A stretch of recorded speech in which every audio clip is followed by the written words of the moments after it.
Okay, so I'm adding a link to the chat.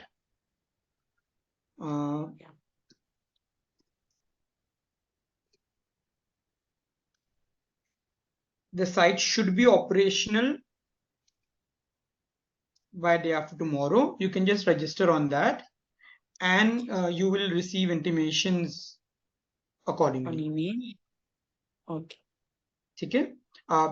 I think it will take a couple of more days, but it should be operational in the next couple of days. Okay, so thank you. Welcome. Nitin, I have a question Boliye. Regarding what you are saying, financially and emotionally fulfilling career.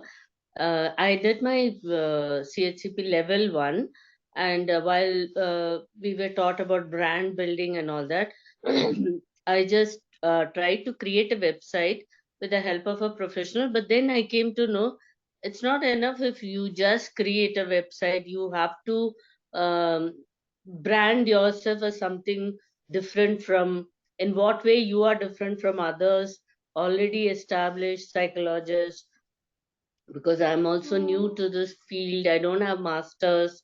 And then like iChas, I have to keep posting newsletter every other day, something. Then I found it's not my cup of tea. It's overwhelming for me. So is it absolutely necessary that you should brand yourself, you should have a website?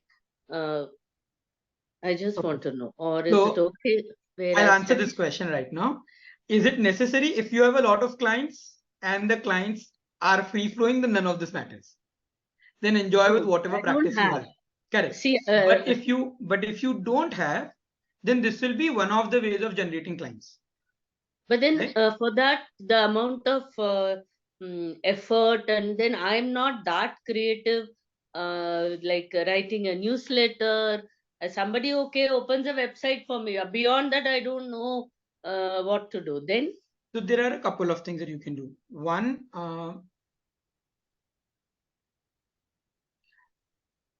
today there are a lot of softwares and tools available that you can make use of. I think after the goal setting workshop, that's the next workshop that we are announcing on how to use different tools available actually, for I wanted to psychologists ask and this so on. question on 14th, where you'll be having that goal setting workshop. But then I thought, okay, let me ask now itself. Yeah. So the idea is this, that uh, so there are sequence of things, right? So one, do you need all of them? The answer is nothing is necessary. It just depends on how you're branding yourself, right? One of the things that I tell people is, if you know what your focus area is, begin with offline tie-up first. Take a simple example. You want to specialize in relationships, right?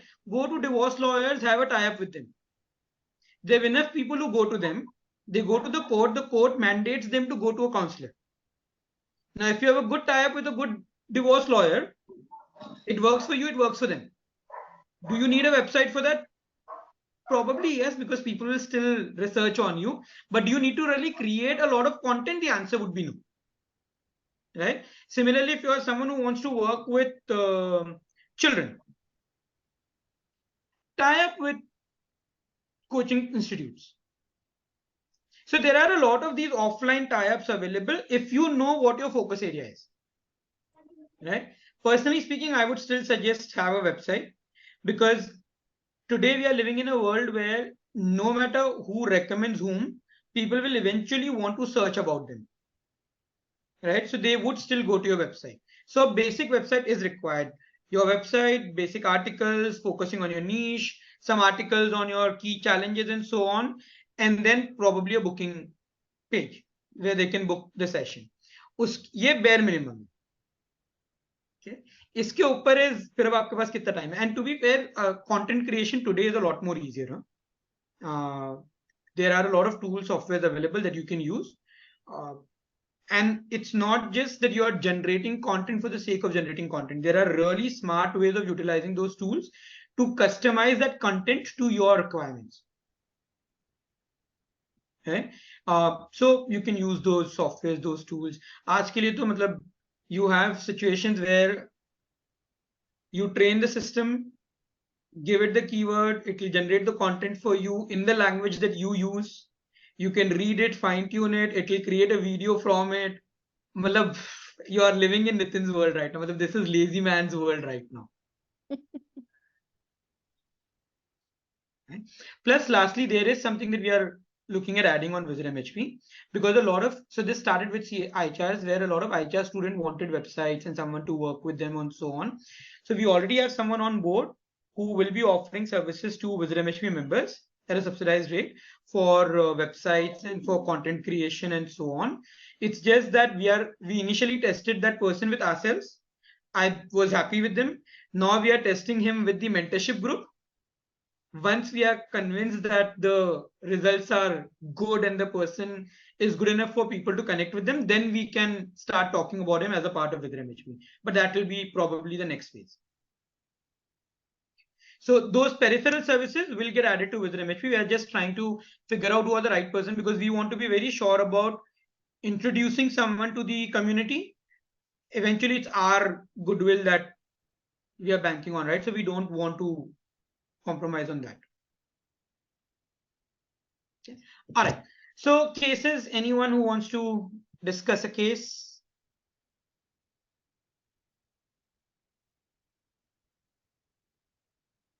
Hi, Nidhi.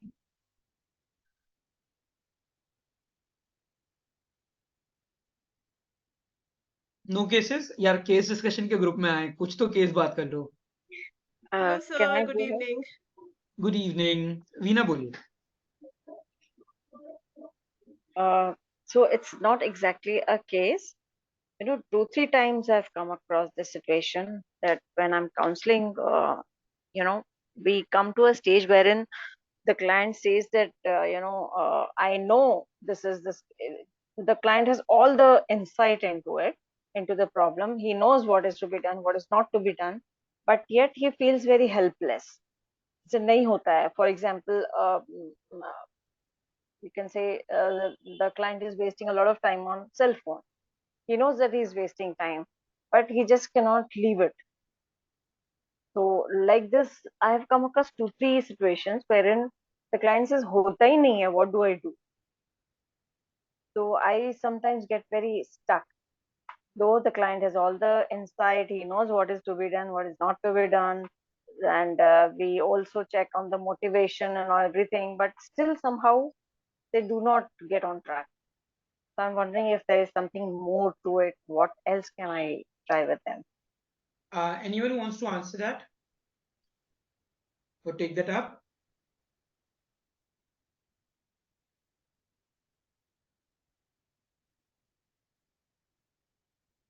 Nidhi, you should be able to answer this one, huh? So I did not, sorry, I missed hearing that Okay, so the completely. question was that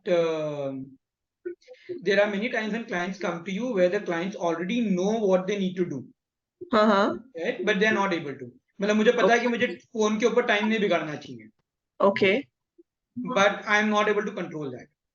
Uh-huh. So how do we work with that? So what is stopping them? First of all, you will ask them, what is that is stopping them?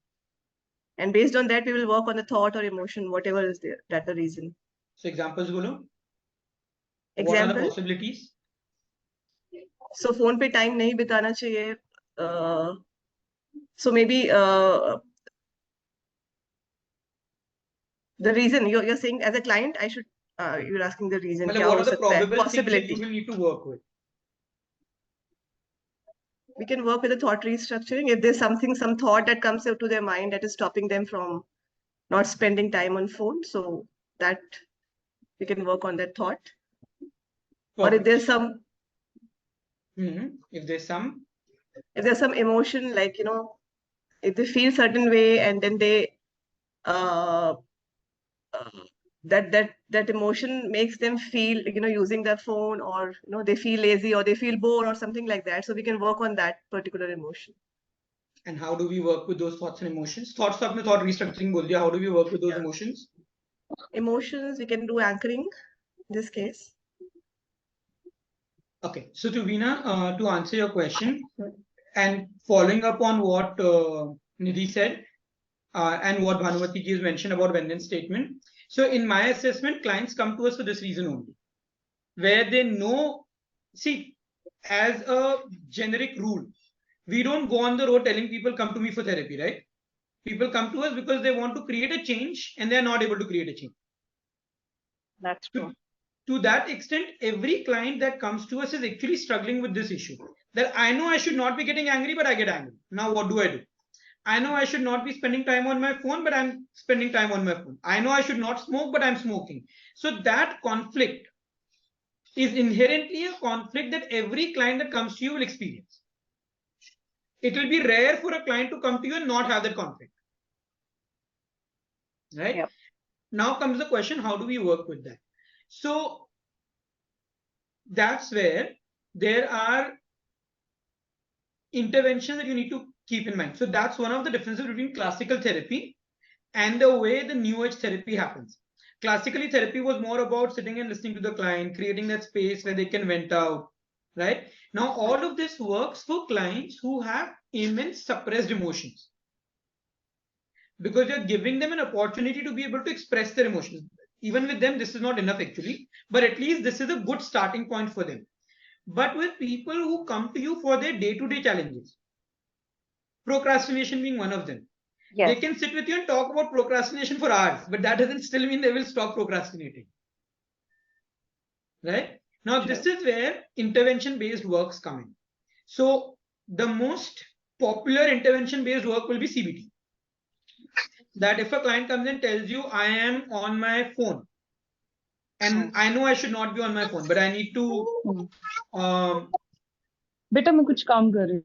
but I need to be able to put my phone down, right? Then you want the client, you want to ask the client, all right, so when you're on the phone and when you realize that you need to put the phone down, what stops you? Generally, people will end up telling you, I have this thought कि चल 10 minute के बाद करेंगे. Yeah, exactly. So there is this thought in my head which is stopping me from putting the phone down right now. Now, what do I do to restructure the thought? CBT would use thought restructuring. We will use a modified version of thought restructuring, which will be Venn statement. Right? Now, I'm giving an example of Venn statement because I think that's easier, that's faster, and in many ways more effective. So the client says, when I'm on my phone, my current thought is, then I realize 10 minutes more. Yeah. My question to the client is, what should be the replacement thought? That if I have this thought, I will put the phone down. Right? To give an example, I was working with someone with smoking. So they told me that, Nitin, when I have the cigarette in my hand, my thought is, this is my last one. And then when I complete the smoking act, then I feel guilty कि last time भी बोला था, this is my last one. So now, if they had this thought that last time I said this is my last one, in the moment when they had the cigarette in their hand and they felt guilty, then probably they would not smoke. The problem is here, the new thought and the feeling is coming after the act of smoking. So that's where we would use when-then statement, that when I have a cigarette in my hand, so when, which is the trigger. Yeah. Then I realize my last one was my last one. Now, if this thought can become automated in the client's mind, that every time they have the cigarette in their hand, their first thought is my last one was my last one. And they don't have to struggle with themselves. They don't have to fight with themselves. Then you will actually realize it becomes easier for them to put that cigarette down. Okay. This will be when-then statement. Now, what we do with when-then statement is, you can either do it the way we do it, where we would guide the client in a hypnotic state, and in a hypnotic state, they will then be able to install that new thought with the trigger. Or the alternative is what Bhanumati ji has mentioned, which is repetition. So you tell them, दिन में 10 minute निकाल के रखो. Actually, I don't even tell that to the client. I would tell the client, which is that one time in the day where you are least productive. जहाँ पे आप कुछ दिमाग वाला नहीं कर रहे हो. Most clients eventually end up telling me when I'm sitting on the pot or when I'm taking a bath. So while you are taking a bath, repeat this in your mind. When I have a cigarette in my hand, then I realize my last one was my last one. Sure, by repetition, you are creating a condition in their head that every time I have a cigarette in my hand, my first thought should be my last one was my last one. Right? Now, this will be the most basic intervention. This is when the thought that the client has is more verbal. There are also other places where clients may have visual thoughts. So for example, someone may say when the alarm rings in the morning, दिमाग में कुछ नहीं आता पर ना कंबल और bed दिखता है. So because in my head, with my eyes closed, I can see the image of blanket and bed. I just don't feel like opening my eyes. So I would ask the client, all right, what would you like to replace this blanket and bed with? Let's say the client says, I would like to replace this blanket and bed with me fitting into my wedding dress. This is just an example. That if I have that image in my head in the morning, I will wake up because then I'll go to the gym. Now, the idea is when the alarm rings in the morning, how do I swish the current image of the bed and the blanket with the new image of me fitting into my dress? We use a process called swish for that. So there are a lot of these small interventions depending upon which is the modality that you are primarily trained in. You can pick up the interventions from there. CBT would have again thought restructuring primarily. Nowadays, CBT also started using guided imagery or as they call it, guided visualization. Both of them will probably basically serve the same purpose, where you can help the client mentally rehearse creating that condition. What we recommend is don't tell the client that when you have a cigarette in your hand, then remind yourself my last one was my last one, because वो work नहीं होगा. I already have the thought, this is one more. Make them practice it in advance. That every day, tell them 10 minutes where you're not doing anything else. Just mentally practice this. Right? So these are two of the examples. Nidhi also mentioned about anchoring. So anchoring is basically emotional reconditioning. वो पता है aversion therapy होता है alcohol के अंदर, where people will have a sip of alcohol and you will give them a small electric shock. Yeah. And you do this repetitively so that their mind creates a condition where every time they drink that alcohol, their body generates that shock.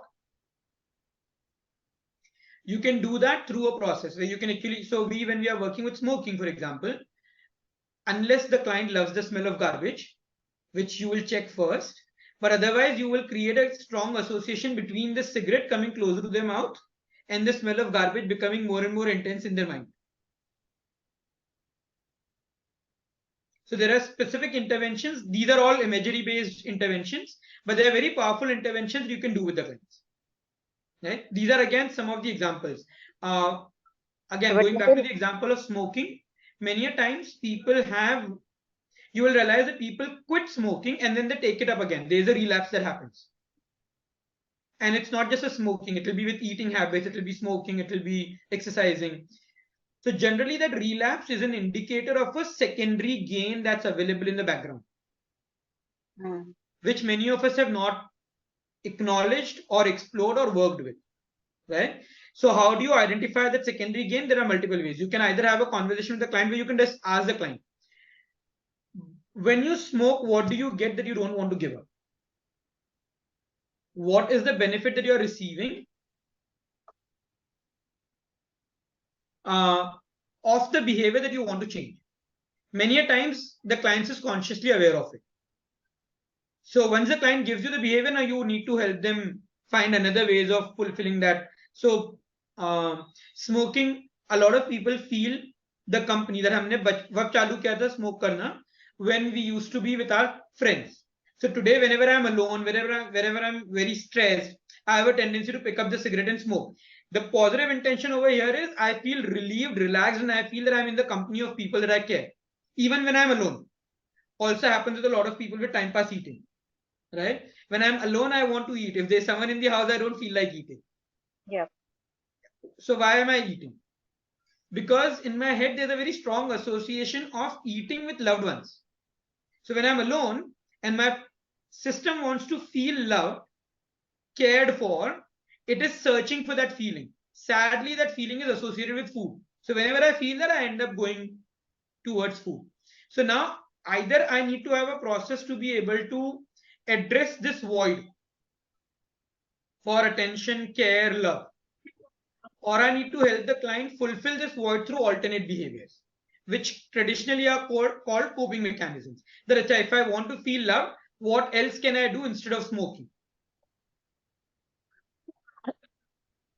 right? So you're not really addressing the behavior. You're trying to address what is stopping the client from changing that behavior. What purpose is that behavior serving, or what is the thought or the emotion that's powering that particular behavior? I hope that clarifies.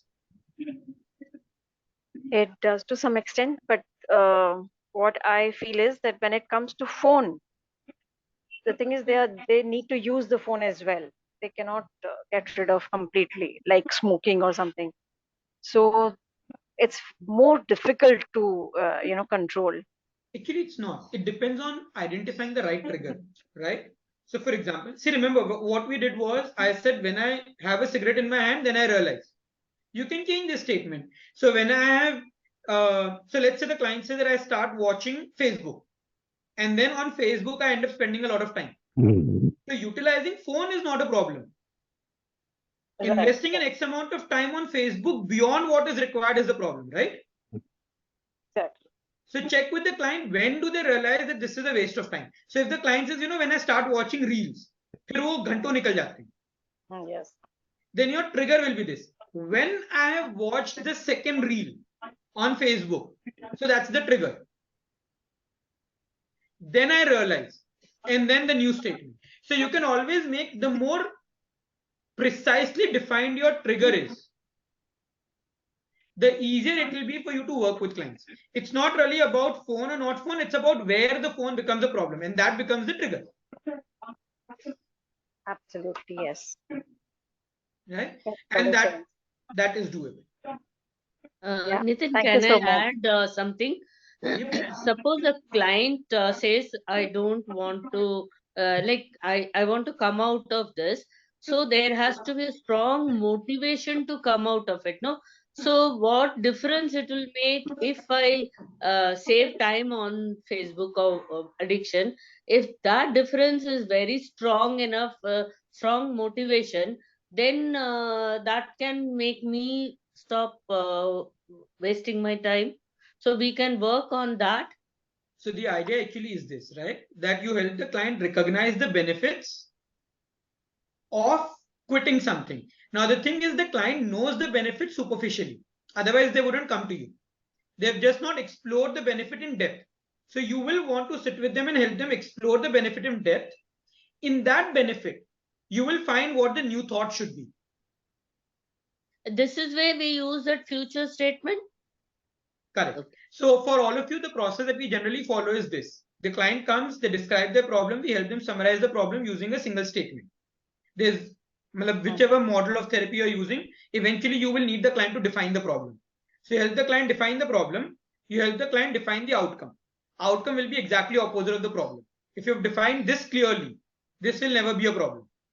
Once the client describes the outcome, the next step that we get into in general is to get into the depths of why this outcome is important. So when the client says, I want to lose weight, why would you like to lose weight? What is the benefit of losing weight? In future, when you have lost weight, what will you be able to do that you're not able to do today? So there the client says, what, one of the reasons I want to quit, I want to lose weight is because I am about to get married और शादी के photos तो एक ही बार खींचेंगे ना, फिर वो album बार बार देखने को आती है. So I don't want to feel guilty about it later on. Second, obviously I will look good. Third, right now when I have to go out and do work, I feel very lethargic. I will be able to do things more energetically. These are the n number of things that I'll be able to accomplish. So you want the client to give a descriptive explanation for all of that. What you're really building is, people work with carrot or stick. You're building both. The future becomes the carrot, and losing out on the future becomes the stick. So once the client has a detailed understanding of the benefits of why this is important, then we get into the trigger identification. That now that you know that you want to lose weight and lose weight ke liye, these are the benefits. This is why you want to lose weight. When is it that you need to recognize the importance of losing weight? So someone says, उठ तो मैं जाता हूं, उठने का problem नहीं, gym भी मैं चले जाता हूं, बट केक देखने के बाद ना फिर कंट्रोल नहीं होता है. So then what is the trigger? When I see the cake. then what should my new thought be? So when then statement. You can also then associate, like Nidhi mentioned earlier, you can anchor that cake with some other feeling. So in terms of eating, what we end up doing is we do when then statement. We also would create an association between state of contentment and looking at the food item. So generally when people look at the food, they feel craving. Then they eat, and then they eat, and then they eat, till eventually they feel full. If you can help the client feel full and content just by looking at that particular specific item. So remember, we are not anchoring contentment with looking at any kind of food. Here the idea is to associate with specifically with the item that they want to quit. Right? When then statement, so I am someone who loves food, I love sweets, and I can have my lunch, dinner, and breakfast on sweets. But in between, I was having a conversation with my wife, and she told me, Nitin, why don't you try giving up on sweets? So my idea was, but I don't need to. I have no requirements and so on. But she said, I want to see if you can or not. I said, chalo, that's a good idea. Let's experiment with that. So my thought, my when-then statement is, when I take the first bite, I realize the taste will remain the same, whether it's the first bite or the 10th bite. I'm not eating for hunger, sweets, right? I'm eating for taste. The moment my mind conditions that idea that the taste of the first piece of gulab jamun and the 10th gulab jamun remains the same, I actually don't need the subsequent gulab jamun pieces. And that's how I worked on the sweets bit. So today when I eat sweets, when I look at sweets, I'll still have the first bite, but I'll stop at that because I realize what is the point? The taste will remain the same. Right? But in my case, it's because there's no health concerns. I'm not giving up sweets because there are other reasons. So I want to have the taste. If it was a situation where even the first bite would be a problem, then probably the when then statement would have been different. Right? And then I would have associated some other feeling of, so I've anchored the feeling of satisfaction, contentment with the first bite of sweet with the when then statement. Right? With people who, but I did not have an eating disorder, right? But people who have compulsive eating, you will then want to also explore the underlying causes. So coming back to what we do, the I feel statement, which is the problem statement, the outcome statement, the future, identification of triggers. Then we start working with the triggers using a combination of when then, anchoring, and swish. These are interventions that we use. You may have other interventions, but the idea is to work with verbal thoughts, emotions, and visual thoughts, whichever processes you have in your kitty. If this is not enough, for whatever reason, then we end up exploring the underlying beliefs, values, and positive intention. If you're using REBT, you will have questioning tools to be able to explore the underlying beliefs. If you're using CBT, then whichever is a particular thought that's recurring in multiple areas of the client's life, that will give you a good indication of what their beliefs are. We use a process called levels of transformation, which basically helps the client go into the subconscious and ask the unconscious ki what is the positive, what is the belief. So it just makes it a lot more easier. We don't have to go through the entire process of trying to figure out what the beliefs are. Once you do that, then you can work with belief change. So again, you can either confront the belief, provide alternate evidences to the belief, which is what you will do with CBT and REBT, or you could just use hypnosis to help them change the belief, whichever tool works for you. If that's not enough, then generally the clients during this layer, when they are working with their beliefs, values, and positive intentions, they would start showing symptoms of emotional breakdown, which then is a sign that you need to work with suppressed emotions. Again, catharsis will be one of the tools. You can incorporate catharsis in multiple ways in your practice. We have our own set of processes to do that. So it then becomes like a layered approach: problem statement, outcome statement, future, triggers, work with thoughts and emotions, which is surface levels. Then work with beliefs, values, positive intentions, and finally work with suppressed emotions or repressed memories. So that becomes the overall flow of the process. If you understand this, irrespective of which model of therapy you follow, you will be able to incorporate some of the other modalities to address these situations. Any follow-up questions, please feel free to ask. Anything else that anyone else wants to add?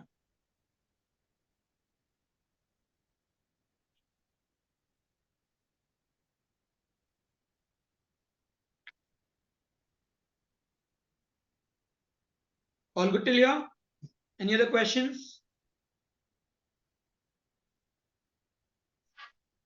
So while all of you think about another case, let me share a case with you, which was very interesting. This was kind of new for me and a learning for me as well.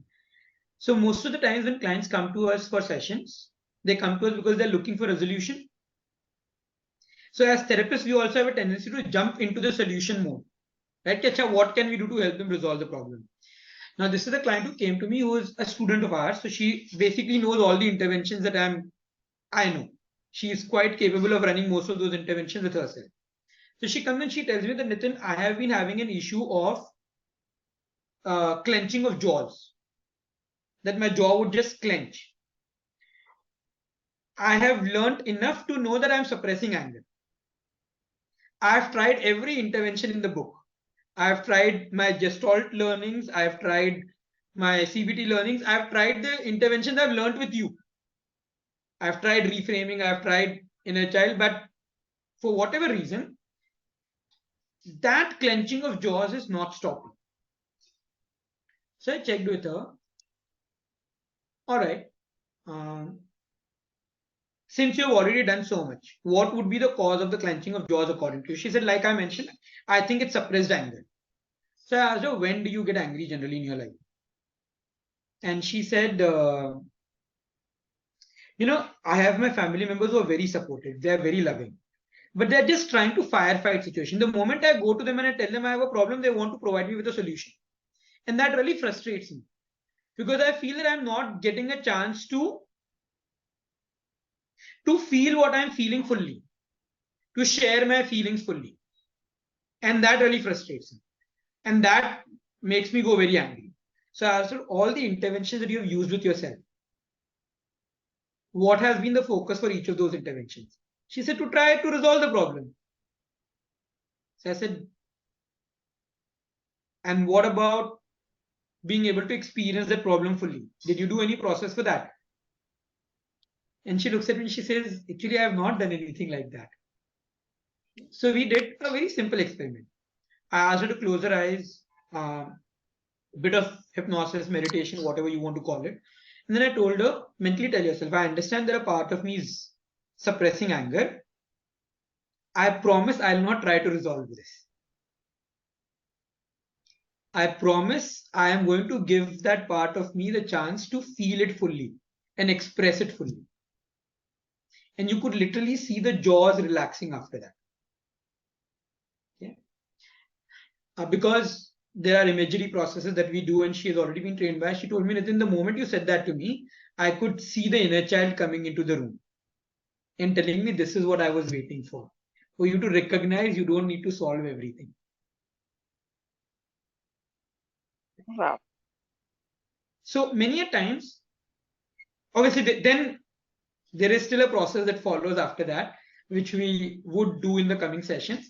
But the point is that many a times we are so quickly jumping to resolving a problem, even from a therapist point of view,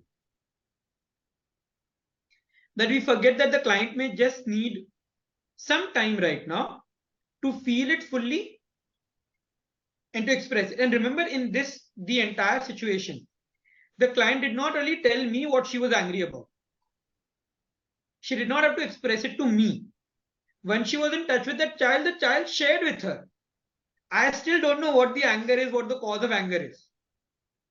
But the realization where she feels I was able to feel it fully and express it fully to myself can be very important.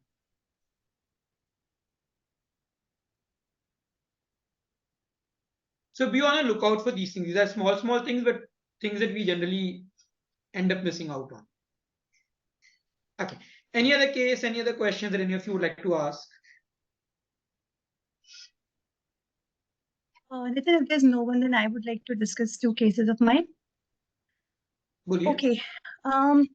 So these are two different males. I mean, two different clients coming to me. Both of them are new clients, and I'm finding them a little different cases this time. So I really wish to discuss. So the first one is around 26 years old male. He's a South Indian. He earlier was living in Bangalore. And apart from all the different things, because you know, South Indians have a very simplistic lifestyle.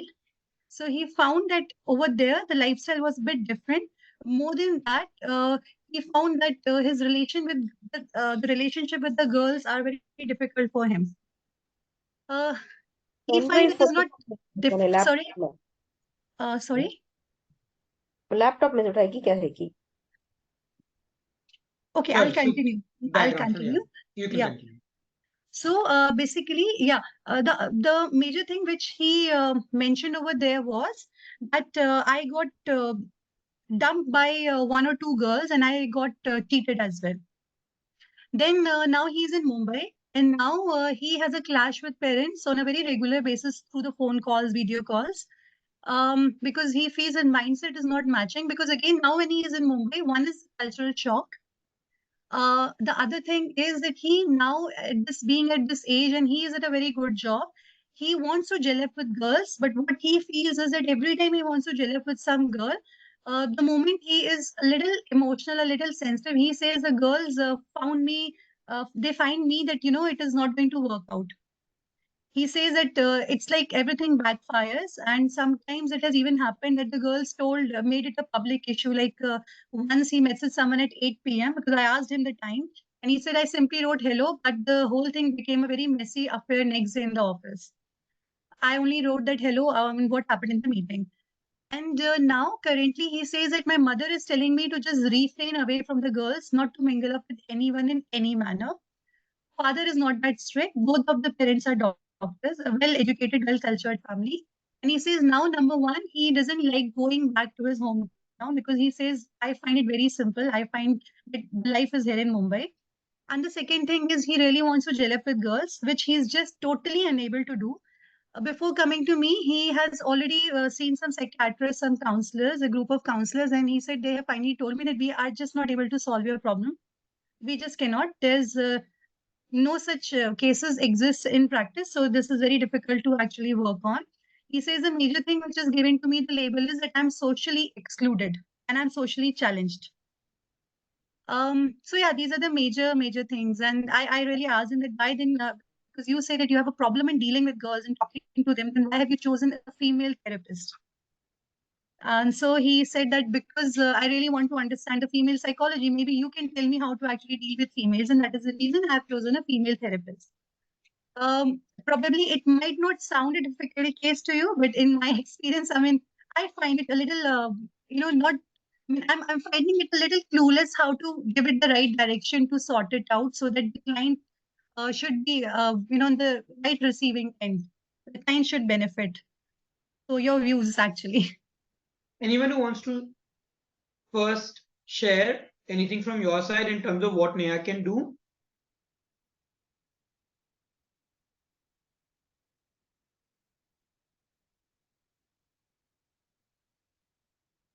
So I think you can Same first SOC model can be list. followed, no? Skills, resources. So skills, resources. Nidhi, आप बोल रहे थे? So listing down the things that he thinks that it is socially right for him. First of all, what he wants, like what kind of personality or traits he wants in him. Like first listing down that is important because that will be the starting point for the counselor. Veena जी आप कुछ बोल रहे थे? Yeah, I just wanted to ask if she has already explored his very initial interactions with the opposite sex, like in school and college. Neha? Oh, yes, I did explore that. And he told me that during the school and college, there was actually no issues. He said he really gelled up with everyone very, very nicely. But yeah, you know what? There are certain odd things which I really do find in the behavior. Like, I mean, I just had 2 sessions with him. In the first session, there was not a very good eye contact. Rather, whatever he was answering me, he was actually writing it down. So even when he was telling me what's his name and where he works, he was actually writing it down while speaking. The other thing is, I mean, there's just like this, a couple of things which I find, and he was again, just to prove the point, he was again showing me his WhatsApp messages. Just to give you an example, let's see how I keep on messaging people, and especially the girls. Not that boys are actually not keeping me away, but it happens majorly with girls that I'm messaging people, just simply wishing them Christmas and all. But still, I just do not get any reply at all. Okay. Okay. Anything else that any of you would like to ask Neha, or any of you would like to add?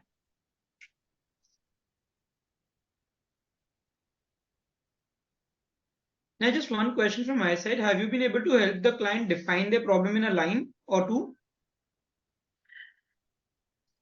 So what we have done is, in a line, he just said, I feel bad and I want to have a romantic relationship as good friends, and I do not wish to feel cheated. And then what we have done is we have just summarized the major challenges which he wants to address. And there are a couple of them. One was relationship concerns with friends, or romantic concerns. He wants to work on the conflict with the parents, the cultural shock and mix up. He says my money management and conflict resolution is too bad. He's very fearful of females, and social skill improvement is required along with this trust issues. Okay. So, my suggestion for all of you first, in general, is that help the client define the problem in a one-line statement very clearly.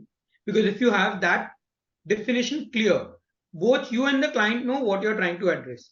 The format that generally I recommend, you can modify it to suit your requirements, is I feel dash, about dash, when dash. Because it incorporates all three major components of any problem. The feelings, what is the feeling about, and when is that feeling becoming more intense or less intense. Once you have that, have the wish statement. What do I wish to achieve? Now, with Neha, when you mentioned about the future that he's trying to create, right?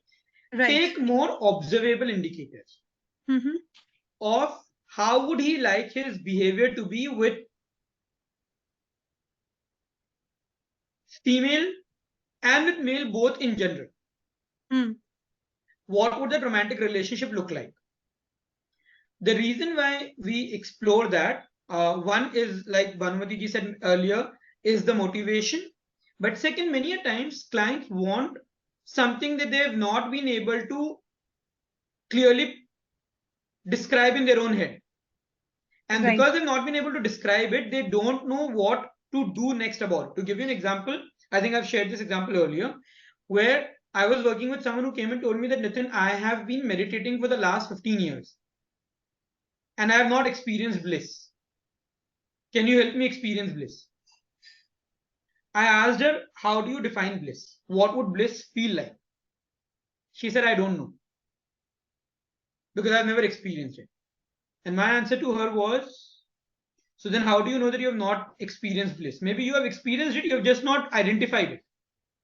It's like saying this, right? I have come and tell you that I have never seen a car, but I don't know what the car looks like.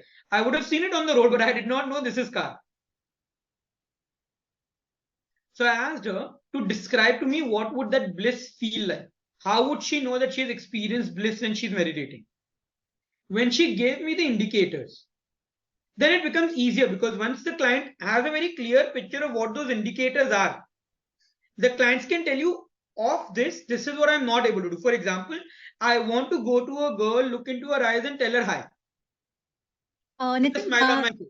can I just interrupt you? I'm so sorry. This was a wonderful technique which I have learned from you, using the observable indicators, and I cannot tell you how much thankful I am to you. Trust me, I really use it a lot in my sessions now. But the problem with this client was I could not actually, undergo this thing, because for me, it is actually, very easy now to work on this technique. And when I work with clients, they not only give me 2-3 indicators. I mean, I rather prepare a very exhaustive list. But with this client, every time I try to do this, all he talks about is what happens in the Hindi movies. It is all those observable indicators for him. So I would also say it is not, it's like a gap with the reality as well. Correct. So even when the client is giving you, so this is what you have to be careful about. When a client gives you future indicators, even if he is giving it from Hindi movies, right? For the timing, make a note of them. We are not saying whether those indicators are right or wrong right now. We are just making a note of them. Now, once you make a note of them, you will still be able to ask the client, in order to have these kind of behaviors, what are the traits that are missing in you? What are the skills that are missing in you? Right. So the contextualization of future can actually happen subsequently. But when you start having a conversation with the client where the client feels you don't agree with their version of the future, they will try their level best to convince you why their version of the future is right. Very agree. So that is why I have kept mum on this. Correct. So let them describe that, then tell him, all right, so now that you've told me this is what you want to create, what are the skills that are missing in your life?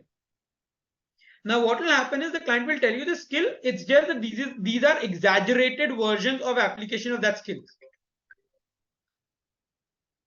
Right? So there is a normal way where I'm confident, I'm able to go and approach people, tell them hi with a smile on my face. And then there is the movie version of it where I go and meet someone for the first time and I'm cracking jokes with them about something which is very personal. That contextualization can happen later, but at least you have an understanding of what skills have they recognized they need to develop, which skills are missing in them. Right? Start working on those skills first.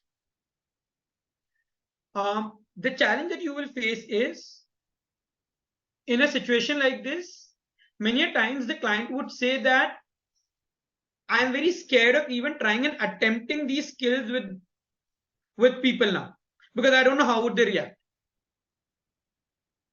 Which is fair enough. They've had certain experiences, their mother is telling them, so there is a background to it. Tell them, can you at least do it in your imagination?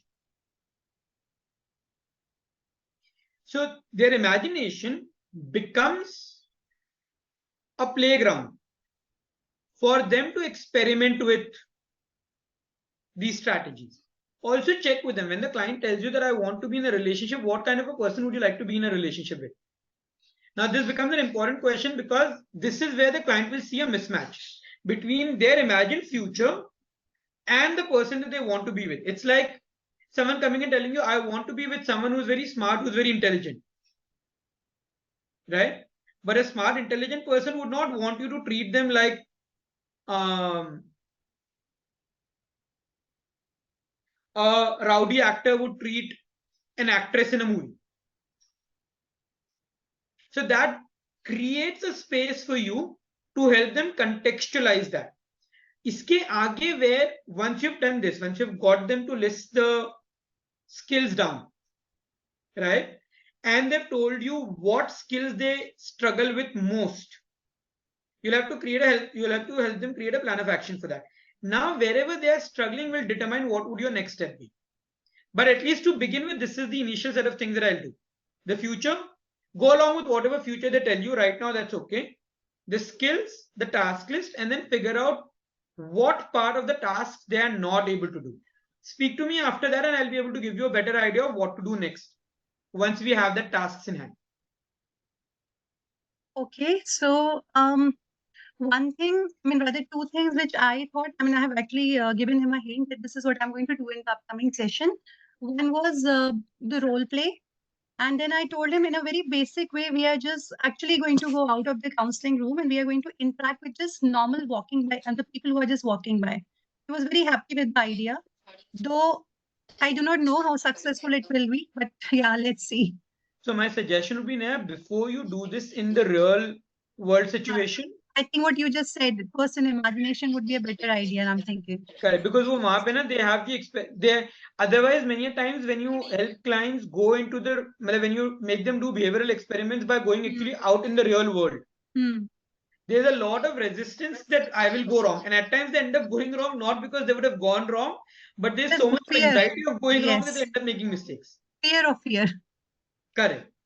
True. I agree. Yeah, that's a good point which you have just suggested. And the other thing I was planning that just to create smart goals with the client so that we can just observe them and we can see where we are reaching after a while. Okay. Correct. Fine. I'm Any going hand to raised? keep this in mind. Nitin, isn't it better that they decide what they want to do rather than we telling them do this? They may not. So to be Because fair, Bhanumati ji, I would always go back to asking the client what do they need to do, right? um, But again, I understand that there are different types of interventions.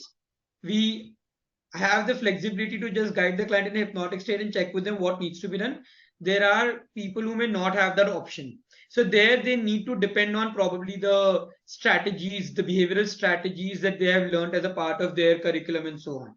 Right. So if you ask me, I would always prefer helping the client reach a state where the client tells me what needs to be done by them. And there are ways to help the client reach there.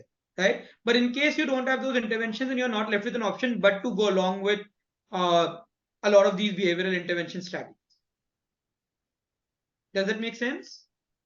So yes, I would just like to add one point over here.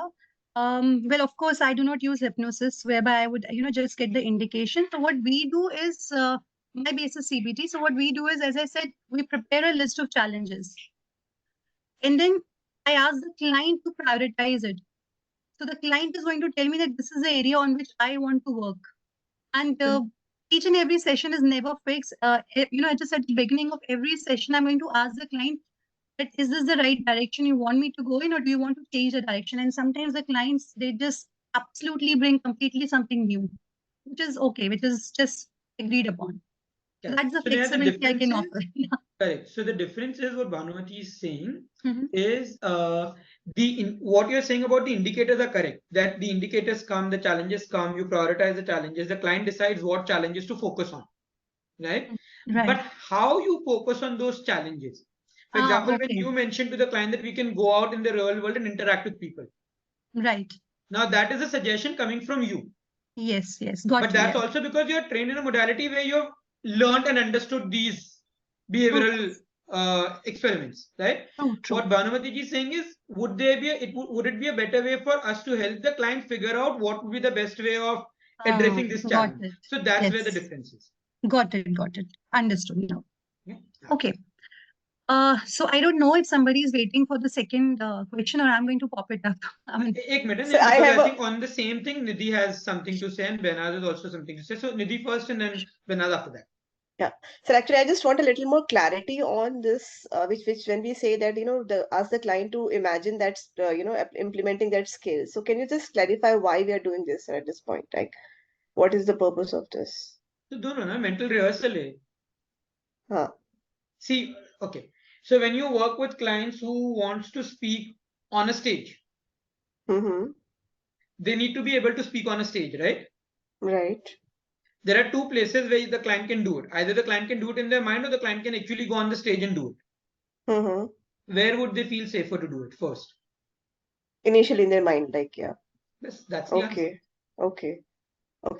Right. So before they apply it in the real world, we will ask them to, do this, right? Yeah. This is the answer to Neha. Nidhi, for you, the answer is because you can also do anchoring, then you can do a 10,000 other things with the client in that state. Yes, sir. Yes, sir. That's what like my actually concern was. So, Okay. right now with this group, remember, because a lot of people are not trained in the kind of work that you have you do, my answers are more related to generic answers which will be applicable to most people. Sure, sir. Understood. Yeah. Right? But in your case, you can always use, there's a sequence of processes available for you. Right. Okay. Yeah. Vinaz, you had something, you had your hand raised. Yes, so I was thinking about what Neha shared, and when Neha, you also spoke about like feeling like there was some odd behavior, no eye contact. He mentioned being scared of women. So I feel like, and I know what you said seems like a very effective technique to kind of explore, but wouldn't we also want to explore the fear or understand maybe between like transference between like the therapist and him, like when he is not making eye contact in the here and now, or when he says that I fear women interaction, probably like what that fear looks like, or maybe where it comes from or what he feels even right now. Because even when she asked why did you come to a female therapist considering your issue is this, he's like, oh, because you can tell me how to be with a woman. So it almost seems like I'm not equipped, and I only choose you so you can tell me what women would prefer. and maybe as a man I wouldn't know that. So I think like even before we jump into like so like an intervention or that, wouldn't we also like explore a little bit around that? So there are two ways of working with this. One is you explore the problems together in the beginning itself, right? Yes. Which is one way of doing it, which works. Alternatively, the problem with exploring the problems is it can be a never-ending story Mm. because clients can really go on and on about the same thing happening multiple times. So what happens then? So in the initial session, before you help the client define the I feel problem, the I feel statement, let them say to you everything that they want to say to you, including all the problems, all the reasons, whatever needs to come up, right? Now, after that has happened, once you've got the future from the client, in the trigger list, all of this will come up. So when the client tells you that, you know what, I want to be able to look into the eyes of people before I speak to them, you will check with them. So today, what stops you? Oh, I feel they will judge me. So now you already know what is the underlying cause that is stopping them from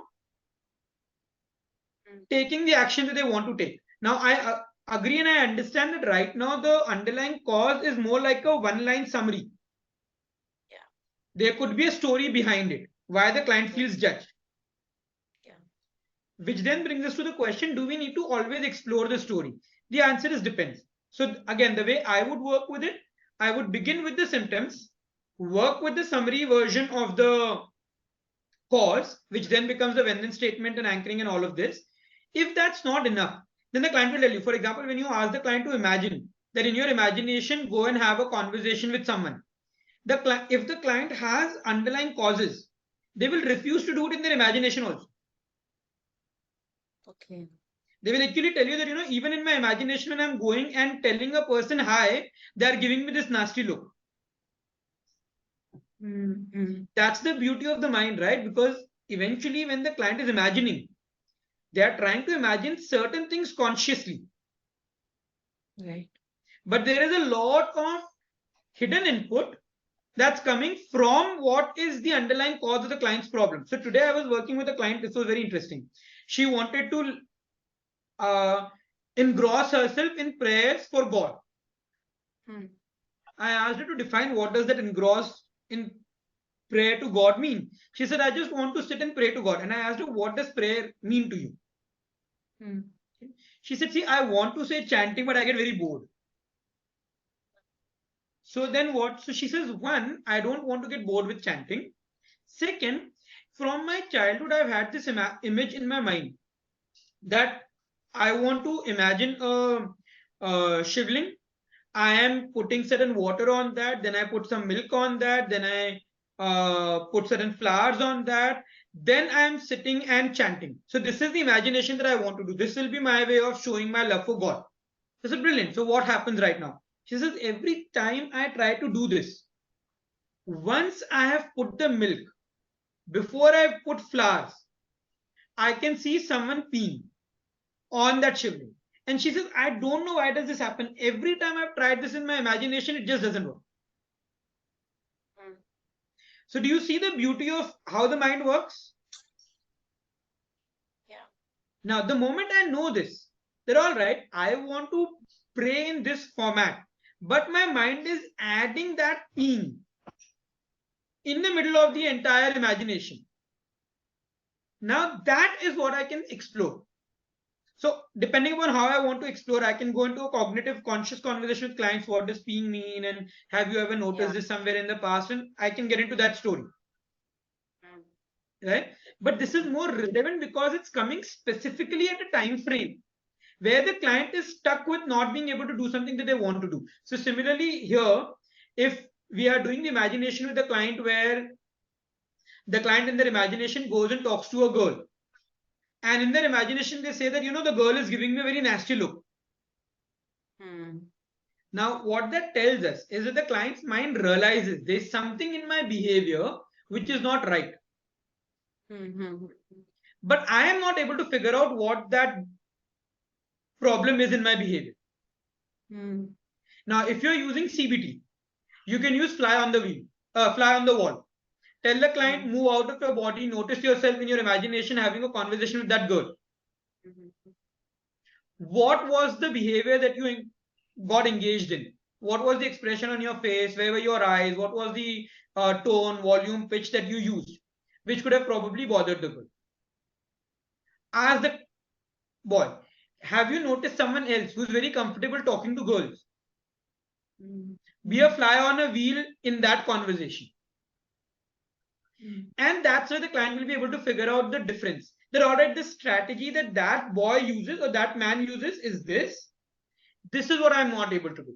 Now you can go back into what's stopping you. Yes, I'm sorry, I'm just also thinking, so I'm adding to this, but that would be also very helpful in cases where the skill is lacking, right? Like I don't know, and hence if I look at somebody who's doing it a certain way, I can learn and hence imitate or mimic the behavior.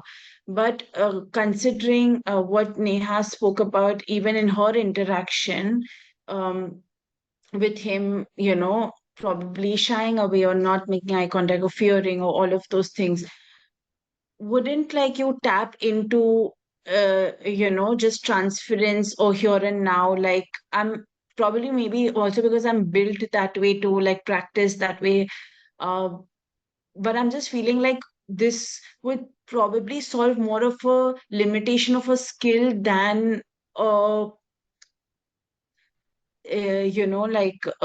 underlined. So when we work with clients, we Uh, divide I the. I would just like to add one thing. Sorry, Nitin, just Boliye. to what Dana is saying, because I think maybe this will help if I share that this was his behavior in the first session, and I have two sessions. If you remember, I said in the beginning.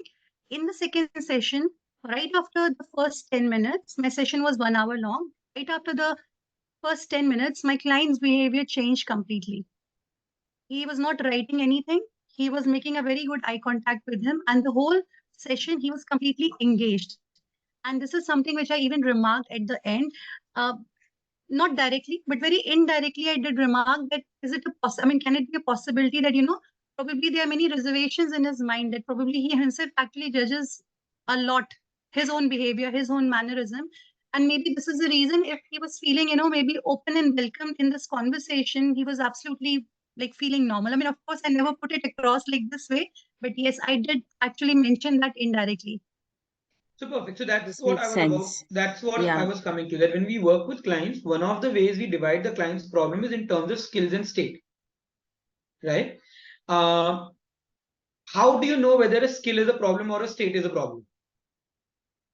First, tackle the skill. Because if skill is a problem, it's like this, right? If I don't know how to drive a car, no matter how confident I am, sitting on a driving seat is not a good idea. Right? But if I've already gone to a driving school, I know the basics. I'm telling you that once I feel comfortable, कोई पास में बैठा होता तो मैं गाड़ी चला लेता हूँ, पर मेरे को अकेले जाने में बड़ा डर लगता है. Then it's very clearly distinguished that all right, so it's not a skill issue, it is a state issue. Makes sense. So once you do the imagination, if the client is able to replicate that in their imagination, then skill is not an issue. Then the client will tell you this, that you know what, so I have noticed with people that I know that I'm comfortable with, I'm able to talk properly. Makes sense. But with new people, I have a problem. So you ask them. So when you are with new people in that moment, because they're in the imagination, right? When you have a conversation with clients and you ask them when you are with, so for example, if this is a client where I ask the client, when you are with a girl, what is your thought? Generally, the client says, I don't know. Now you have to go into a deeper conversation so that they can tell you the thought. But if you take them into an imagination and you tell them you have the girl in front of you, what is the first thing that comes to mind which stops you from having a conversation with her? That immediately will give you the direction. So there are clients who will tell you that I remember a situation where I tried talking to someone and they slapped me. Now you're directly jumped into that story that you're talking about. Where is there a past background that we need to explore? So what I'm coming to is when there is a past background, imagination gives you a very good tool to help the client bring that up without you actually asking them about it. That makes sense because I'm also thinking parallelly of another client who's socially very awkward and withdrawn. And she was speaking about how she would like to interact, but then, like, just the small talk and all of that annoys her. And when we actually went at the uh, deeper thing, it wasn't more of the skit, it was about her childhood experience. So with the in school and regarding that. So I feel now when you speak like this, it makes so much more sense because if you eliminate this skill, then you know what comes up, and if you do also go into the imagination sometimes without even going into the history, that just that one thing, and you can kind of dwell deeper. This really helps. Thank you. Perfect. So that's the reason why, for the sake of the client's clarity and for the sake of our clarity, that layered approach is created. That begin with the thoughts and emotions first, which is at the surface level. If there is difficulty over there, then explore the beliefs, values, and positive intentions. If there is a suppressed emotion, it will automatically surface when you are working with the beliefs, values, and positive intention. You actually don't need to work anything, but you don't need to do anything extra to allow that to surface. By then, the mind recognizes this needs to be brought out. Right? Now, when you are working with suppressed emotions, you have to be careful because traditionally, creating a safe space in catharsis is considered to be a sufficient mechanism to help clients address past baggages. That's not enough. So again, the way we will work would be any intense emotional issues will require you to work with these following things.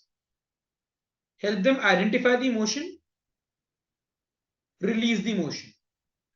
Now, for releasing the emotion, you can use variety of tools. You can use empty chair, you can use imagination, you can use role play, you can use Ho'oponopono, you can use inner child. There are sequence of processes available that you can use to help them release. Next, replace whatever you have released. Because when you release, you have created an empty space. That empty space will get filled with God knows what if you have not replaced it appropriately. Right? So then replacement. And ensure that the client recognizes what they need to learn from their experience. Because if they've not learned from their experience, if they've not generated insights from their past baggage, the potential for the same problem to repeat over and over and over again is very high.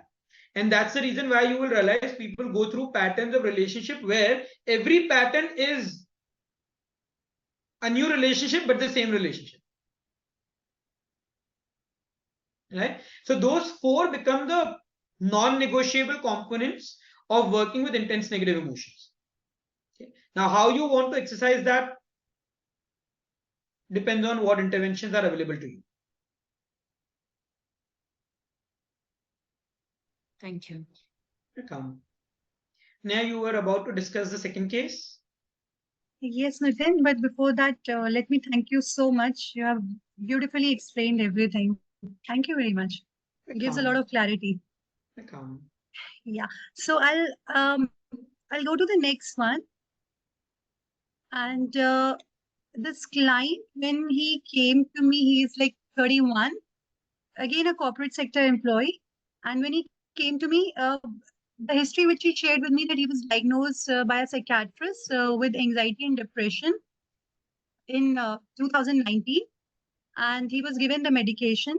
And at that time, all those anxiety symptoms were there: chest pain, a lot of chest pain, breathlessness issues, couldn't sleep, etc., etc. Then he said, I took the medication, but then I left because I did not want it to be an addict. And now my issues have restarted. I again started it this year that has just passed, 2022, and now I've left them again. And currently, the issues which he shared with me was memory impairment. He said, I have lost my productivity. There's a lot of low confidence, then fatigue. And, he said, he reported that there's a lot of word fumbling is there. And yeah, all these issues. The dreams are very lucid. And as for him, the job satisfaction was fine. Not too good, not too bad, but it was absolutely okay. So these were the things which he gave me, and I asked him for the trigger. So the trigger, he said that probably it was that I had a relationship breakup, but that was 6 years back. And he said that now I feel it was actually this was the relationship between my anxiety, depression, and the whole thing. I never thought it was there, but now if I look at the timeline, I feel this was the trigger. But I found him pretty stable about that, so I did not actually, jump into that, and I left it, to be very frank. Did not go a lot into that. And yeah, so this was the thing. He emphasized on anxiety, memory a bit, time management, all those things. Now the thing is, we started working on, and I found that, yeah, he was actually focusing on depression a lot. And talking to him, I found that actually depression is not that much. It is more of anxiety. So I asked him some questions. I even did a very basic, the DAS one, that assessment. And it also told me the same thing, that yeah, actually it is anxiety which is prominent and depression is hardly there. So probably it was there in 2019 as per his last diagnosis, but currently I did not find any symptoms of depression. So that was my initial thing with him. And what I have now noticed is, number one, I actually, sent this client for certain physical, some blood work, which actually came out to be positive, which because I suspected. So for those things, I have told him to start the supplements and medication, and I think that is definitely going to help him.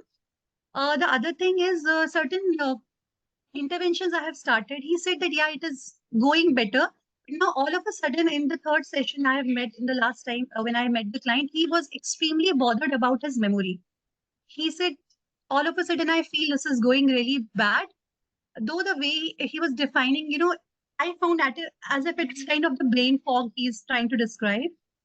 Also, because in the end of the session, I actually asked him, are you able to really follow what I'm telling you, the kind of assignments I'm sharing with you? And he said that, I'm really feeling I'm going to forget everything because this is what is happening with me.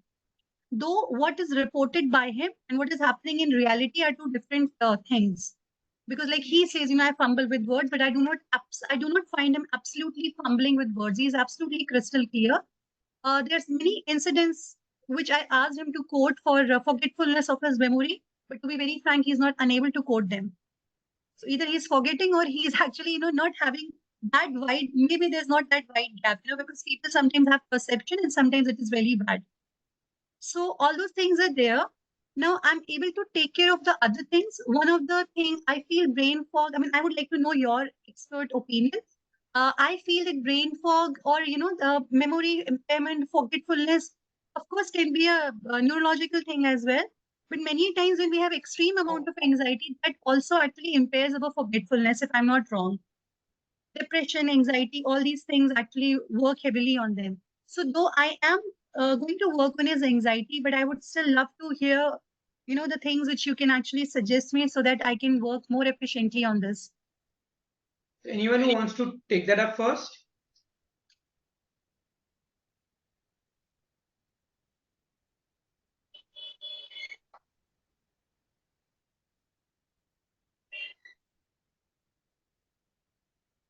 Vinaji, if you're saying something, not able to hear you. Hello. As for him, he's very bothered about his, the work thing, because he says that I think I'm forgetting everything and it is becoming hard for me to be productive. So that is one of his major concern currently. Okay. Vinaji, आप कुछ बोल रहे थे? Yeah, after listening to this, I what comes to my mind is just that he probably needs to train himself to relax more. So maybe some mindfulness or maybe Jacobson's muscle relaxation or something like that needs to be practiced. निधि कुछ बोल रहे हैं?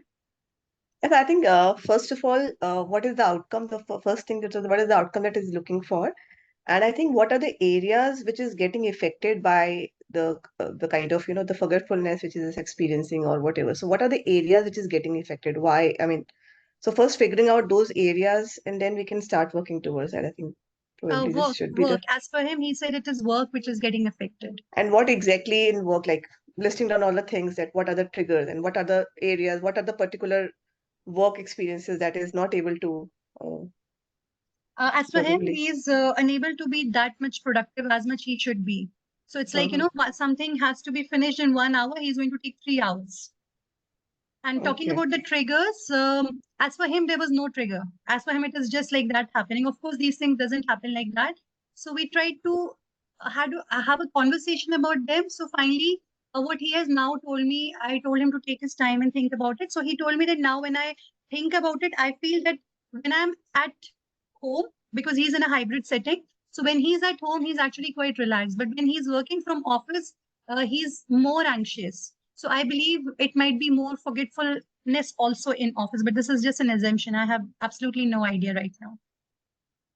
It's actually a good idea to first ask. Sorry, someone was saying something. Yeah, Nitin, basically the whole conversation is going on around the problem. So nowhere it's mentioned like I feel, I wish statement. What exactly the client wants? No, if that is done, maybe there it'll be clear as to what then we can apply the soft C model and go ahead. Okay. So technically soft C तो हर जगह आप apply कर सकते हो. Coming back to what Bhanumati ji was saying and what Nadi was saying, so Neha, that's correct. For when you're working with a client, I really think it's very important to define that problem and outcome statement in a single line. And I haven't come across a client yet in 13, 14 years who has not been able to define their problem in one line and outcome in one line if you follow the process correctly. Why that's important is because the moment the client, so let's, for a moment now I'm assuming, right? Let's say the client says, I wish to be able to become more productive in my work. Correct? So they're neither talking about anxiety, they're not talking about memory, they actually don't care about any of them in that sense. वो सब हमारा lookout है कि what all we need to address. But the client is clear, I want to become more productive. If that's the case, I need the indicators to know how would the client know they are becoming more productive. Only because when I start working, see, many times clients will come and tell you that I have memory issue and therefore I'm not productive, but I want to become productive, right? You start working with anxiety as a way to also work with memory. There's a possibility where their memory is not improving, but their productivity is actually improving. So if you have an observable indicator to identify that, yes, these are the indicators for my productivity to improve, that automatically relaxes the client because they're seeing some improvement. That will also then impact their memory. Now, like you said earlier, memory could have multiple components. There could actually be a problem with memory skills, in which case maybe doing a course in which they learn how to memorize things better would be a good idea. Second, there is also a possibility which you mentioned, which primarily is what it appears to be. That there is an anxiety, there is all of this thing that's happening in the head, which eventually is leading to me getting overwhelmed and not remembering things that I need to do. In this case also, once the client tells you the I wish statement, you have the future, you have the trigger list with you. Once you have the trigger list, just focus on that trigger list. Ask the client, what are the 3 things that you want to accomplish in this week? If the client says, I want to be able to complete this office task, these 3 office tasks, just focus on them.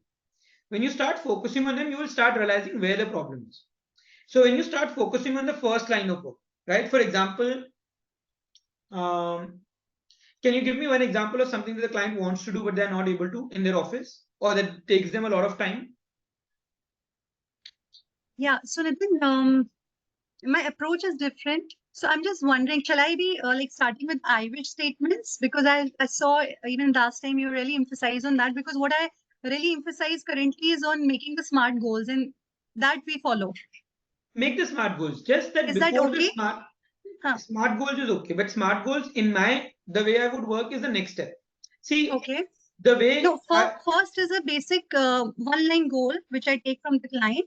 The second step after having the whole conversation before the first session end is a list of challenges, and then we prioritize it. And correct. then So we that goal, that one-line goal, can you tell me what is that one-line goal that the client has told you? Oh, I have to download his. Give me one second. So for us, that wish is that one line goal. So if you're taking that one line goal, that's good enough. That is the first thing I actually ask from all the clients. Okay, so for him, his one line goal is to live a healthy lifestyle is my goal. Correct. So then I ask them to define what the healthy lifestyle looks like. Right. And initially, as I said in the first statement, he was completely focusing on anxiety and depression. And now he's completely focusing in the second session on this productivity and forgetfulness. Which is okay. The reason I say this is okay is because many a times clients in their head have made connections. When they come and tell you that I feel anxiety and depressed, how do they know that they're anxious and depressed? One is there's a diagnosis, and second is there are certain symptoms that are taking place in their life which they are interpreting as anxiety and depression. Right. So that productivity, memory becomes the reference point for them in their head to feel, oh, I have anxiety and depression. So in the way I would look at it, these are not actually two different things. They're just two different facets of the same problem that they're trying to talk to you about. Right? And therefore, when you talk about the SMART goals, that comes into play, because in the SMART goals or in the way we do the future, if you have helped the client describe the future more sensorily, there you will find that there is a mixture of both the problems that the client is telling you, that in future they are actually productive, they are actually able to recall things very easily, they are calmer, and they are feeling energetic to do the things that they need to do. Okay. That basically takes care of all the four things that they've told you earlier. Right? That then brings you to the triggers. Then, all right, now that you've told me this and you're telling me productivity and memory, can you tell me, always see comparison. Are there areas where memory is not a problem? Right? So let's say the client says, you know what, in things when I'm thinking about my personal things, किससे मिलने जाना है, कौन सी movie जाना है, क्या खरीदना है, वहां पे मेमोरी का प्रॉब्लम नहीं होता है. काम से रिलेटेड चीजों में मेमोरी का प्रॉब्लम होता है. Yeah, I asked him these questions. Filling up for his bills and claims, no problem. Looking for his keys, no problem. You know, all those basic things, wishing people, no problem. Correct. Now when he says काम से related में होता है, so in your work, which are the places where memory is not a problem? So keep going deeper into that till the client gives you the pinpointed area. So there would be specific areas where memory is a problem. Identify that area. Then check with them that in order to address the memory in this area, what needs to be done? At times, the simplest thing is to set an alarm. The problem is the client has just not thought about it. Right, completely agree. Right? So when you ask the client what is the best way of remembering anything that you generally have a tendency to forget, the client will end up saying, yaar, wo subah utne ke liye alarm lagata hu. So can you do the same thing for this? Maybe I can.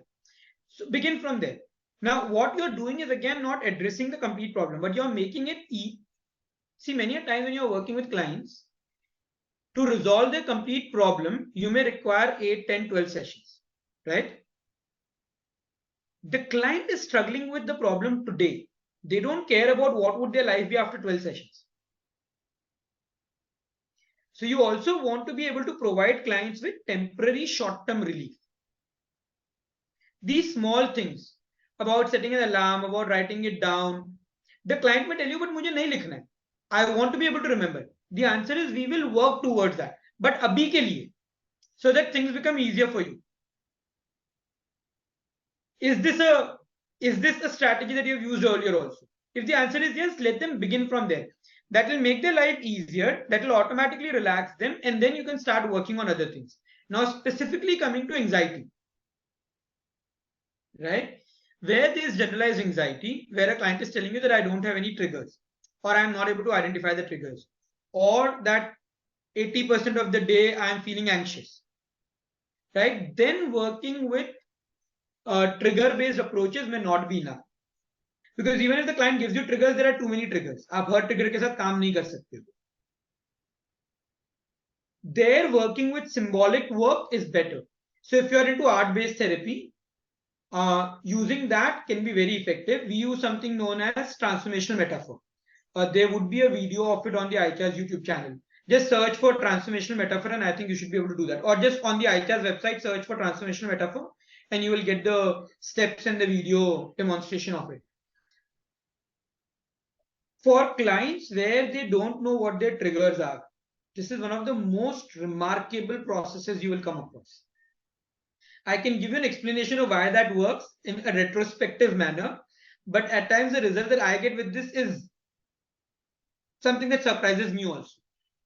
So with any client where you have a problem like that, where the client is not able to identify the triggers because there are too many of them to list down, doing a transformational metaphor may be a good idea, and it's a simple process. You can do it with their eyes closed, eyes open. It's relatively one of the more easier processes to do. Right? Begin from here. Once you've done a transformational metaphor and you've helped them list down the specific areas where memory performance is an issue, then you may actually have your own interventions from CBT that you will use, because you'll have more clarity about which area to focus on. Right now, this is too much for you to figure out what to focus on. I hope this makes sense, Neha. Is it? Yeah, Nitin, to quite an extent, yes.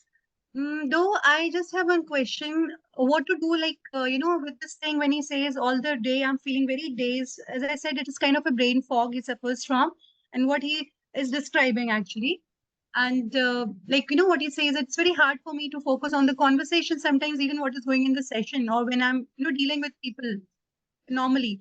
So what to do for that? Begin with transformational metaphor. Okay. See what the results are. Let me know, and I'll tell you what the next step is. Because at times, when you're working with metaphors, the mind creates internal shifts which are very difficult to predict in terms of what the client will tell you next. Okay. Okay. So work with transformational metaphors. Let the client tell you what their response is. Send me a message. Let me know. We can get on a call and I can tell you what to do next after that. Okay. And I started grounding technique with him. He said it is being helpful, but then this is not covered. The brain fog thing and this forgetfulness, that is not covered in that, of course. So you're telling me to straight away now go for this one, right? So what I'm suggesting would be this. Get the I feel, I wish statement. Okay. The SMART goals and everything that you have done. Help them identify the triggers that they can identify. It's okay if they can't identify many, whatever they can identify. When a client says, I'm feeling anxious throughout the day, ask them, when does the anxiety peak? Because peak point cannot be throughout the day. Of course. So the peak will at least give you additional triggers that you can work with. Right? Then move into two things. What Veena mentioned earlier about mindfulness is a very good strategy, because that will at least help the client center immediately. Right? And transformational metaphor. Transformational metaphor is what you're doing with the client. The client doesn't have to do anything about it. You just run it with the client and the client goes back and sees what difference it creates in their life. Mindfulness processes, they will need to practice with themselves. So you teach them mindfulness and then do the transformational metaphor. So currently it's only diaphragmatic deep breathing and, as I said, a grounding technique. So I think then I'll stick to that only. I won't be going forward right now, but rather like try this thing which you are just suggesting maybe. That's the ongoing thing. Okay, fine. I'll try doing this and I'll definitely connect with you. Let's see. Sure. Perfect. I would love to try a new thing. Yeah. But thank you so much. Welcome. Any other cases that we would like to discuss?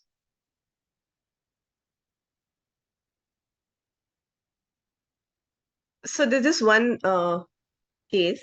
So I was doing reframing with one of my client about like, so she has put an alarm for reading self-help book which she want to read. So वो नहीं हो रहा था, so then we have made a vision statement. वो work नहीं किया.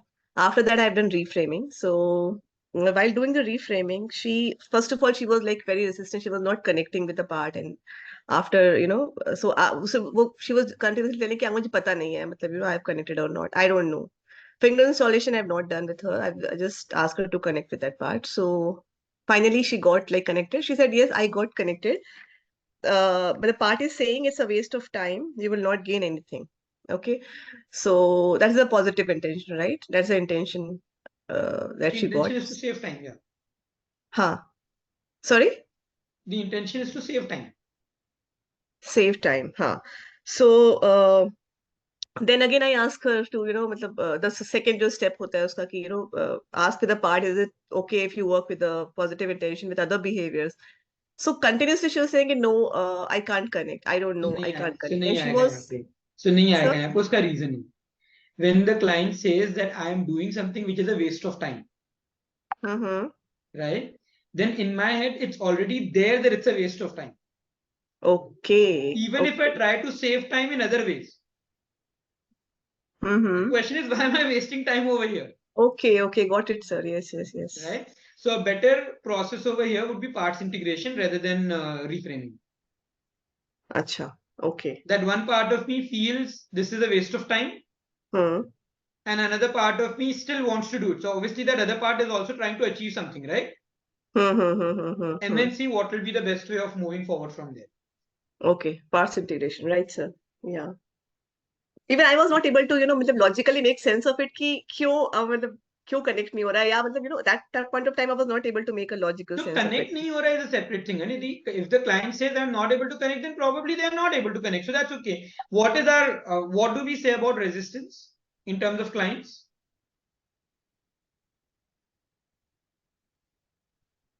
If the Sorry, client sir? comes to you willingly, Mm-hmm. then there are no resistant clients. There are only resistant Yeah. Therapist.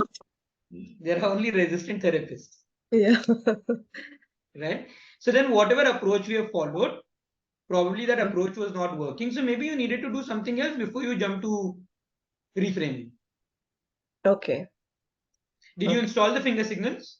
No, sir, I have not done that. So I was just, because sir, I have never installed finger signals with any of my clients, and I've So, done Baba, reframing with so many clients, sir. I mean, it has worked okay, wonderfully. but so there is a highway that you can take to reach some place in 15 minutes. I have never taken that highway. I have always taken that khadde wala road जिसके अंदर 3 घंटे लगते हैं. That's not a good enough reason to not attempt a highway, right? Yeah. Yes, sir. So can you please name it again? What is this technique? So we do reframing where we help clients connect with their unconscious, and then we try to figure out from the unconscious what is the positive intention behind the current behaviors. Now, because you're connecting with unconscious, many a times when the client is having a conversation with you, the client doesn't know whether they are analyzing it and giving you an answer, or is this response really coming from the unconscious, right? So we create certain idiomotor responses. Idiomotor responses are where you establish a channel of communication with the unconscious. So one of the things we do is finger signals, where you install yes response, no response with the client. So there you use, when you are connecting with the unconscious, you check with the unconscious. If I'm really connected with you, let the yes finger go up. If the yes finger goes up automatically, and the client says, I have not lifted it up, it's happened automatically, then you know that it's coming from the unconscious and not the conscious. So there are other ways of doing reframing, like Nidhi does, where we ask the client to focus on their sensations and so on, but it just becomes too chaotic for the client. And especially when the client is overwhelmed, they will really struggle to go along with the positive intention process. So therefore, I prefer to do finger signals because it's a one-time work, but it can be used at multiple places with the clients. Okay, that's actually a part of working with the unconscious and so on. So it's predominantly coming from hypnosis. Okay, thank you. I come. There are some comments. Just sorry. Nitin, you were speaking about the transformational metaphor, and I went to your channel, and I'm going to subscribe it, by the way. It's really nice. Okay. So, but I could not actually find this particular video. I mean, I could find metaphors and therapy. Is it the same thing? It's the same, metaphors and therapy. Okay, gotcha. But what you are telling me to use it through art, right? Use it through? You said use art therapy for trying this, right? This is basically, we are making the client do it in imagination. You can do the same thing exactly. Or you could also do it through drawing and so on. Okay, thank you. You can actually run the exact same process. This is a simple process. You don't. Okay, fine. All right. Any other questions, cases that any of us have? So I would like to share a wish statement of a client. This is a little too many things she has told me that I wish to feel confident. So the current situation was I feel stressed out about small things, small challenges in my life when I have expectations from myself. And the outcome was I wish to feel confident and self-sufficient about little things in my day-to-day life, and I want to be emotionally balanced. So, sir, so what should be the next Future. future, and what should be the question like to be asked after the future? Tomorrow I mean, morning when you wake up where you've already achieved this outcome, what would you look like? Nidhi, हमारे no, question no, में no, कुछ no, change नहीं no, होना sir. चाहिए. I'm not asking about the future part. I'm asking about is it a trigger wala thing, sir? Like maybe do आगे we? आएगा ना वो. See again. हाँ. So for all of you, just as a sake of, for simplicity's sake, there is a reason why we divide the entire process in those steps, where we begin with the I feel statement, then the I wish statement, in the future, then we go to the trigger list. Because hota ye hai, as practitioners, at times we are trying to achieve too many things together. We are talking about the problem also, we are talking about the future also, we are talking about the triggers also. That actually messes us up in terms of what we are focusing on. So if you break it down and in your head you're clear that all right, my first objective is to only help the client define the problem in one line. अब उसके लिए client के साथ जो भी करना है, I'll do. If the client needs to cry out, the client can cry out. If the client needs to do a metaphor process, the client can do a metaphor process. If the client wants to sit and talk to me for an hour and verbalize every challenge that they have, that's also okay. If the client can come and tell me their problem in one line in 5 minutes, that's also okay. But my first step is to help the client define the one line statement in terms of the problem. So when you're doing it this way, you realize this is my focus area. Your questions are more focused on getting this done. Once you've got this done, then the next step becomes very simple. All right, so once I know this, what is the outcome? What will be the opposite of this? This will never really take too much of a time if you've done this correctly. Then future. Now what Nidhi is asking, that do I need to focus on triggers or not focus on triggers? Nidhi, you will know it once you've done the future.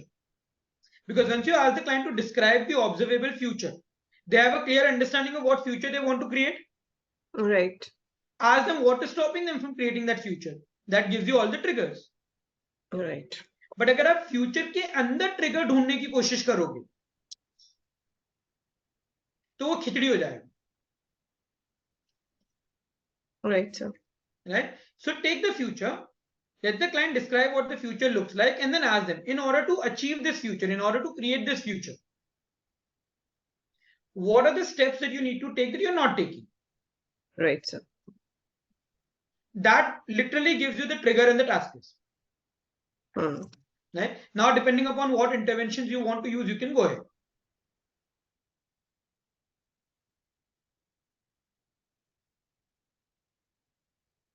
Also, when I spoke about the outcome, for us, outcome statement is like a direction. So when you ask the client to describe their future, kabhi kabhi na future bahut, because the client was just talking about the problem and you're asking them to describe about the solution, the future, it overwhelms them.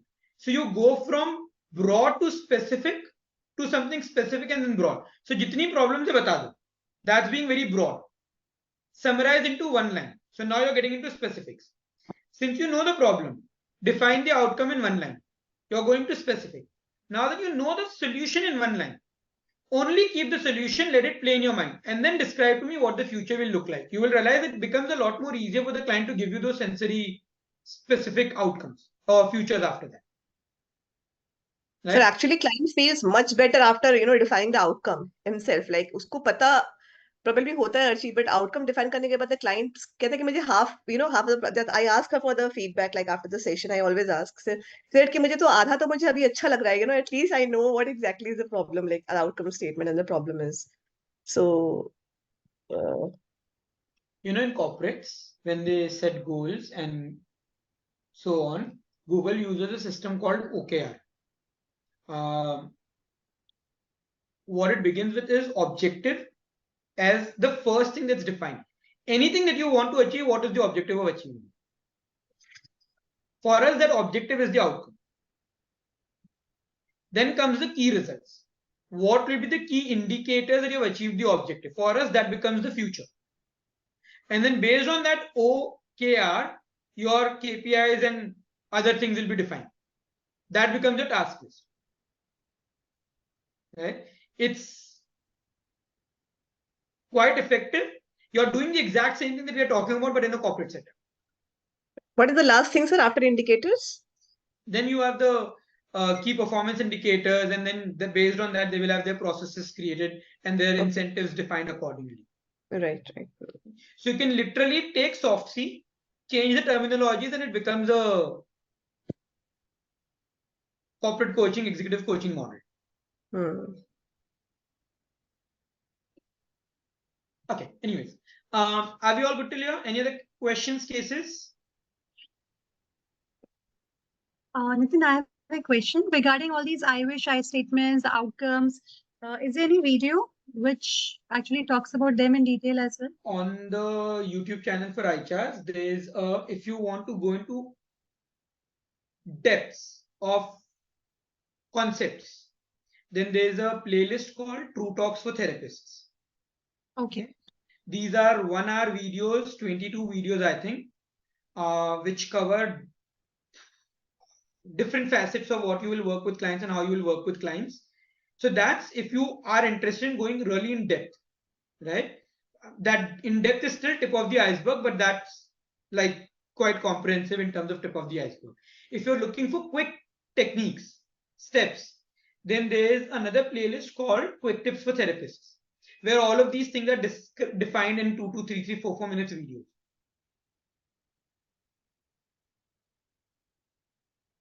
Okay. Both of them are there on the iChars YouTube channel.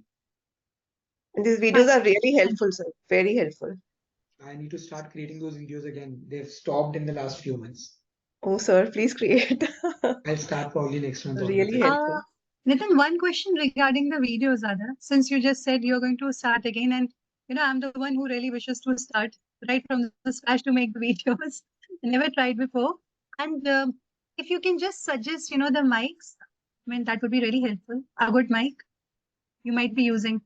So I actually use certain voice cleaning softwares now. So I'm not using mic because it becomes very difficult for me. वो फिर mic इधर गिर रहा है उधर गिर रहा है वो बहुत मेहनत का काम है. So I don't do that. One option that you have is either use a very good Bluetooth mic, which then gets stuck in your ear. If you have an iPhone, then iPods. Yeah, I think that should work. Misbah uses them if I'm not wrong. If you have Android phones, then probably Zebra is a company which has good earpods and so on that you can use. What I do is I use a software called Chris or another software called just a second, which I'm on a different laptop. Clarity, I think. These two, which basically are voice cleaning softwares. So I record it and then I run it through the particular software. It cleans the voice, the background sounds and everything. So crisp and clarity you mentioned, right? Correct. Okay, so that means you just do a normal recording and then you're going to run through it. Okay, that's really nice. Okay. And really good, Crisp is. Okay. I once had to do a case discussion session. Not the Tuesday ones, but the one that we do for iChars every Friday. And I was out in a coffee shop and there were kids and there were too many kids in the coffee shop. Okay. But I did the entire session on Zoom. Crisp also has a Zoom integration where it will clean the voice in the background. And when I checked with people later on, none of them realized that there was background sound. No, that sounds something amazing. That's Crisp is amazing in terms of voice clarity and voice cleaning. So does it mean it also? Okay, no, you are on Zoom. Okay, so I'm just wondering, do we have? I mean, I'm sure there are softwares that I'm not aware. The softwares which you can just use for this thing, better background also. Like Canva and all, I have no idea. I mean, I've not used them for this purpose anytime. Canva Pro now has options of actually clearing green screen. Okay. So if you have Canva Pro, there's nothing else that you need. It basically is one of the most interesting software available right now. Right. It's a good one. Okay. Canva is, you can even pinpoint a person and remove the person from the video. It's just crazy in the way they are going right now. Oh, I read that about somewhere. I haven't tried. Okay, great. That's nice. Fine. Thank you so much. Welcome. So Benas, there are two there are multiple True Talk series on the iCast YouTube channel. There's one True Talks. If you're looking at information about self-help, then True Talks is a very good series. Application of mindfulness, sleep issues, and everything in your personal life, happiness, joy, and all of that. If you are a therapist looking at working with clients, then there's another series called True Talks for Therapists. My suggestion is go through both if you have time, because the content is quite different on both. Yeah, I also got something as Psy Talks for psychologists, so maybe that. Psych Talks is different. Psych Talks was where we invited other experts and we took their interviews about how they work with clients and what are the challenges that they face. Okay, so True True Talks Talks are for more Therapists about. is the one, yeah, that you were referring to. Correct. Okay. And this is going to cover this I wish I feel statement as well. I mean, I feel I wish statement as well. Yeah, the Maybe True one of the Talks talks. covers. Yeah, True Talks covers. True Talks for Therapists Okay. covers plethora of everything. We'll go through it. Okay. Any other case? Any other questions that we have? Thank you, sir. Thank you. So I have a quick question from all of you. So I think most of you are aware now that the Visit MHP platform is there. There's a lot of free activity that we do on the Visit MHP platform. There are also paid plans that will get launched on Visit MHP soon, but that's because we need to keep the organization sustainable. Till the time I was the only one involved, it was okay. Now we have other people involved, so we need to pay them. So then obviously the initiative needs to make some money. Everything that we do free remains free, nothing changes. We are adding additional things on top of it. For example, these sessions that we do, earlier we were not recording them. A recorded version would be available in the paid version. Recorded versions of webinars that we conduct will be available in the paid session. For certain workshops and everything will be available in the paid version. So what I want to check is, what do you feel is the right price point according to you for a peer learning and support community where there's already a lot that you're getting free? So if you don't want to pay, that's completely okay. But everything that we are offering free, a recorded version of that is made available for all of you for all future references. And there are a bit of additional things like worksheets will be available that you can edit and all of that. What would be the right price point per month for that? If anyone can give me a quick feedback, we are just trying to figure out what will be the right way to go forward with that. We initially tried purely through donations, but sadly, we've not received any donations. So anyone who can give me a quick feedback, what according to you will be the right price point for a premium peer learning and support community for psychologists? I think that nothing that we are offering free will change, and that will remain free. Nathan, I would like to give a suggestion, not on the, I mean, I'm not going to quote a price over here, but just giving you a suggestion, maybe that will help you. I guess you have, these WhatsApp groups and maybe many different groups whereby many of us are there present. So maybe why not, generate polls and something people can actually just, vote that, and you can just, quote the ranges Actually, that's a good of idea. the plans, and then people can vote out and you will get a very fair enough idea. That's a good idea. Nidhi, Yes, sir. एक बार अरबीना को बोल देंगे जब भी आपकी बात होगी उससे. Sure, sir. Sure. Yeah. Right? Thank you. Okay. Thank you, everyone. I look forward to seeing you again soon. You will have fourth Friday webinar again on something. I'm not sure what the webinar is. Kiran is here. No, Kiran is not there. So you will get the announcements and everything in the groups that you're a part of. Benaz, you can leave your number with me. Ek second, let me just check. I'll just send it to you on chat. You can just send it to me on chat. I'll send you the group link for the group where we also post all of these details so that you can That remain would be very updated. helpful. That would be very helpful. So thank you.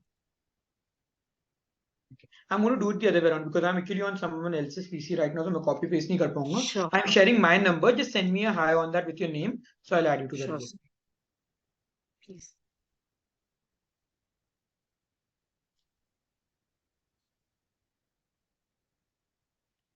I'm so accustomed to using touch screen. I'm touching the screen and I'm figuring out, oh, chal kyun nahi raha. Anyways, sorry. So I shared my number. You can just send me a hi on that. Yes, sir. Thank you. I will do so. Thank you. So thank you again, everyone, for joining us today. I'll create that poll and let's see what the costing and everything turns out to be.